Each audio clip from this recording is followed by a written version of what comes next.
Hello, I'm Arthur Melman, your host, welcoming you to GGG Insights series on the future of the town of East Hampton. During this series, we are calling upon various people in the community, political people, engineers, doctors, lawyers, students, people working here, to give us their thoughts on what the problems, issues, challenges, and opportunities are for the town of East Hampton over the next 5, 10, and 20 years. Today, we are happy to have with us David Gruber. David, as some of you know, is now a candidate for the town council, but I'd like to have David give you a bit more of his own background. Okay. Thank you, Arthur. It's a pleasure to be back. I think I've been here before. You have. Yes, we were talking about the airport the last time. We're not going to talk about that today. I understand, but should we confess that we know each other from serving together on the Airport Management Advisory Committee? Right. Full disclosure. Brilliantly chaired by Arthur. Thank you. Quick background. I grew up on Long Island in Roslyn. Lived a few years in Manhattan after I got out of law school, and moved here by accident 30 years ago.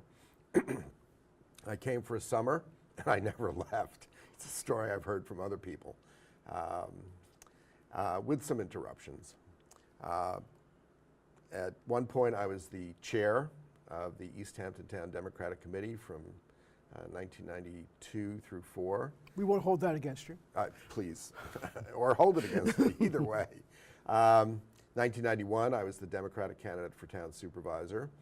And then I've been doing a variety of things a little more quietly since then, including participating in all the Democratic election campaigns as the principal author of its campaign literature, serving on the Airport Planning Committee noise subcommittee that made some proposals for management of airport noise, and more recently with you for the last 3 years on AMAC, the Airport Management Advisory Committee. What I wanted to talk to you about today was what I call a meta problem. It's a problem that I think is in some ways hidden from the public because we don't experience it directly. We experience the problems such as in Wainscott with water quality. We experience the problem of airport noise. We know, because we see it, the problem of beach erosion in Montauk. People feel acutely, certainly members of the local community, especially young people who grow up here and would like to stay and find it difficult or impossible to find jobs and housing that would let them stay in the place they grew up. These are things that we feel acutely, at least some of us do. But there's a problem, I believe, that lies behind a lot of these things. You know, every campaign season, we hear pretty much the same things about what are the problems, and we're going to solve this problem. We're going to take care of affordable housing, we're going to job opportunity, water quality, beach erosion. Been saying the same things for as long as I've been here, 30 years. And yet, many of these problems, we've made very little progress. Little nips and tucks, little bits here and there, but it's startling that we're talking about the same things 20 and 30 years later. I absolutely believe that people who run for public office and say they're going to address these problems believe that that's what they're going to do. Yeah, I think they're of good faith. I think they intend to, they want to, they're telling the public what they want to do. They get there, and somehow they can't solve these problems, and they linger or grow worse. And then we're still talking about the same thing decades later. I think there are structural reasons why that's the case. I don't think it's bad faith. I don't think it's because we've necessarily elected the wrong people. I think it has to do with something that's wrong with the structure of government in East Hampton. Think about a legislature, the Congress, the state legislature, county legislature, and compare that to our town board. Technically, the town board is the legislature of East Hampton. It is not the executive of East Hampton. It is not the administrative arm of our government, or at least not supposed to be. but actually it functions in a strange hybrid fashion. Well, actually, I think the town board, not just the supervisor, but the 5 members of the town board as a group are the chief executive of the town, and that may be part of the problem. That is the problem. A hydra-headed. The problem, in a sense, is that we have people who are elected to be legislators who are exercising managerial and executive functions. They are like super department heads. And there are a lot of reasons why that's a bad idea.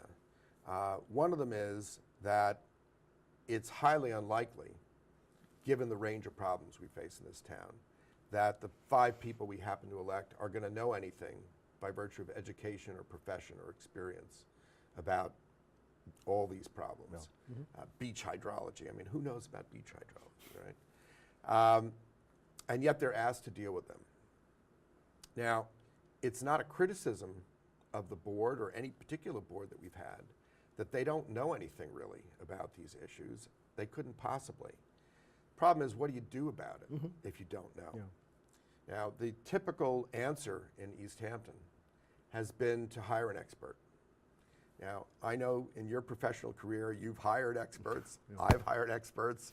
We've supervised experts or failed to supervise them. Usually failed. And I think you know as well as I do that if you send an expert out, They will find something. they will find something, they will come back, and the chances that if you haven't supervised that process carefully, that expert will bring back useful solutions to you, it's almost zero.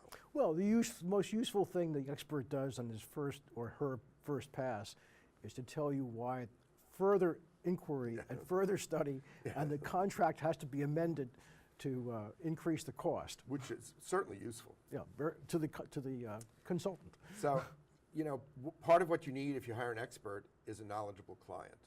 If you don't know something about your own business when you're hiring that expert, you're not likely to get a good outcome. You're going to waste time, money, and you're not going to get something usable. So one of the problems is that members of the town board don't even understand the kind of questions to ask and how they would have to supervise an expert to get a useful outcome. Think again about legislatures. Well, also, I think in all fairness, it's not that they, Do we have to be fair? it's not that they haven't got the intellectual ability, it's just they haven't had the experience and they haven't had the training. That's really the problem, And how could we ever expect, given it would be an accident if on one particular issue we had a board member who had the requisite professional background. And we really can't rely on accident to solve these problems. But focus again on legislatures. If you look at the state legislature or the Congress, they have a committee structure. They don't purport to do this work in the entirety. They delegate to committees. And those committees have a professional staff. So not only is there professional staff in the executive side of the government, of a larger unit, but there's professional staff advising each of these committees. And often those staff members work on these problems for years.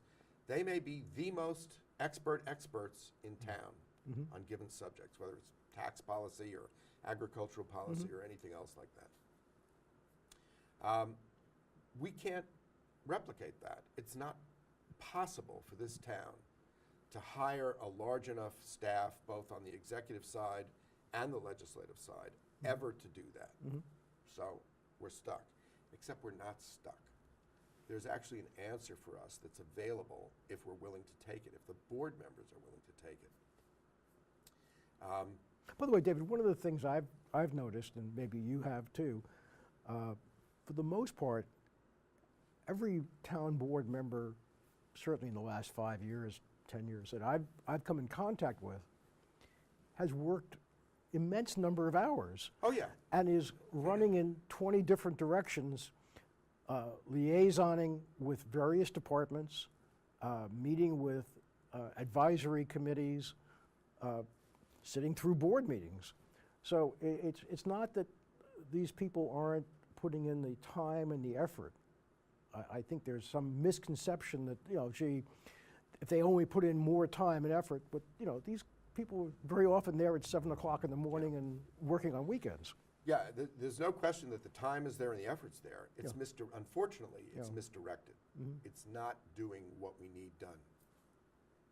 Part of it is because they're in these managerial roles, which are very time-consuming. And I know that board members feel busy and productive because they're doing managerial tasks, but in fact, when they're doing that, they're not doing what they really need to be doing, which is formulating larger legislative policy, particularly addressed to long-term problems. If you're always focused every day on the nitty-gritty of the daily stream of issues, long-term planning and thought are impossible. We know that from our own lives. It's as true or more true of people serving these capacities. So if you're trying to do two jobs at once, the managerial and the legislative, what is always going to happen is that the managerial is going to take priority. Because It's that's more the thing. demanding, right? It's the thing knocking on your door every day or on the phone or in your email, whereas the longer term stuff that are the bigger issues, well, tomorrow. How do we solve the problem of lack of sufficient or even possible expertise on the part of board members? Well, no offense to Iowa. I used to have some business in Iowa, and they were lovely people. It's a hog feed company. I like to say, well, this isn't a cornfield in Iowa, by which I mean we are not isolated. Even though East Hampton is itself a pretty small town, it's proximate to the city, and we have here in our community an extraordinary array of talents. I don't think there's a single question you could ask on everything from astrophysics to fish biology. In fact, I was at the Travis Field benefit the other night in the American Legion Hall, and I'm sitting across from a guy. We start talking, and he tells me that he's a fish biologist. He's a marine biologist who works for NOAA, the National Oceanographic and Aeronautic or whatever, Aerospace Administration, and NIMFS, the National Marine Fisheries Service. Very knowledgeable about marine biology. He lives in Springs. You know, I'm thinking, we got a guy right here. He lives in our community, and he's an expert in these subjects. I don't think you could find anything that you could ask about where you would not find one or more people in our community with some expert knowledge on that subject. Probably, a lot more than one.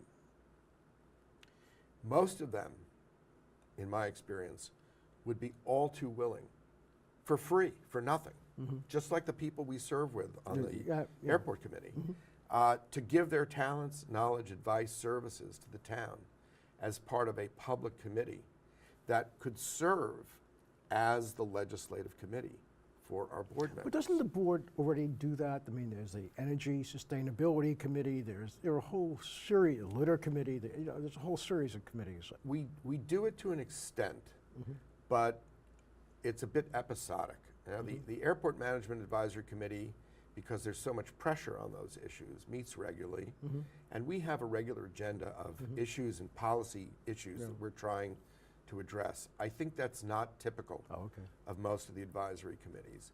I know that there are people who have served on those committees and have become demoralized because they feel, well, I'm not really doing anything. This is unproductive. I'm willing to give my time, but I'm not really being called upon in a useful way. It really depends on whether you have a public agenda or not. On the airport committee, we have one, and it takes a lot of time and effort. So what you're saying is that the town should institute more specialized committees with some longevity so that the members of those committees who already have, in your case, your example, fish biology, so the fish biologist member, among others, would learn more about the oyster difficulties, growing oysters where we have different land use and sea use, people vying for this particular spot in the water. Exactly. Okay. And the process needs to be open. You know, unless you're going to have a committee of 30, there are going to be other people who want to be heard and participate, maybe not all the time. And you've been terrific on the Airport Management Advisory Committee. Sometimes. Sometimes. Well, you know, you can't be perfect. Right.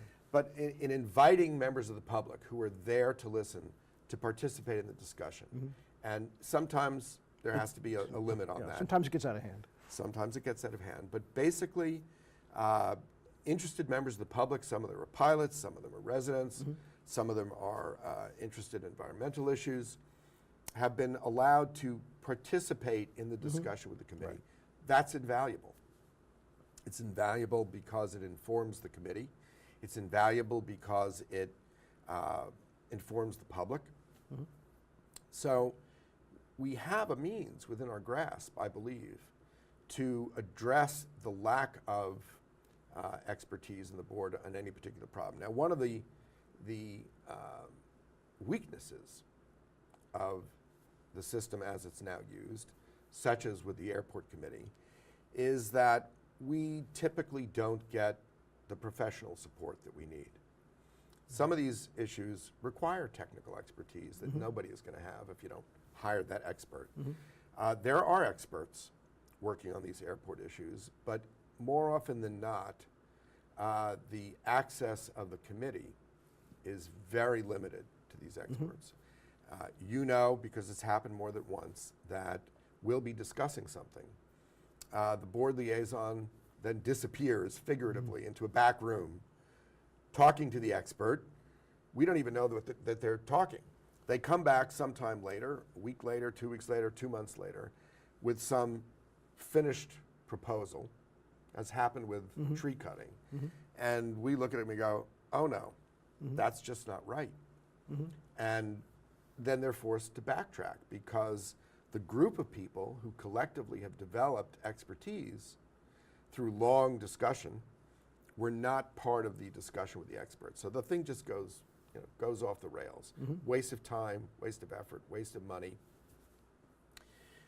Needs to be understood, I think, that if you're going to have community members functioning as a legislative committee, and if there is a need for professional services and professional advice and discussion, that the committee needs to be able to have that discussion. Yeah, I think you have to. I think it's important to have a dialogue with the professionals. It doesn't necessarily mean that every issue that comes up, you have to run out and get the professionals to fly in. Most of it could be done by telephone, but having access to the professional lets you ask the follow-up question. That's right. And clarify. I mean, if somebody says, for example, oh, we have a letter from the FAA. The question is, well, okay, what does the letter say? Is it limited? Is that letter still valid? You know, the logical questions that are follow-up questions, and not that the board member who is the person talking to the expert couldn't ask those questions, but they've asked 25 other questions that I haven't thought of. So, if you have a group of people sitting around, then you'll probably get all the answers in an efficient manner, or you might have a little bit of stray discussion, but you'll get to the Well, this is part of what I mean by saying the process has to be open. Yeah. The discussion needs to be open. If it's not open, so that all the participants are, including the public, are able to hear what's being said, things get missed. David, one of the things that puzzles me, and maybe you've looked at it further than I have, is very often the town board says, okay, we're now going to have an executive session.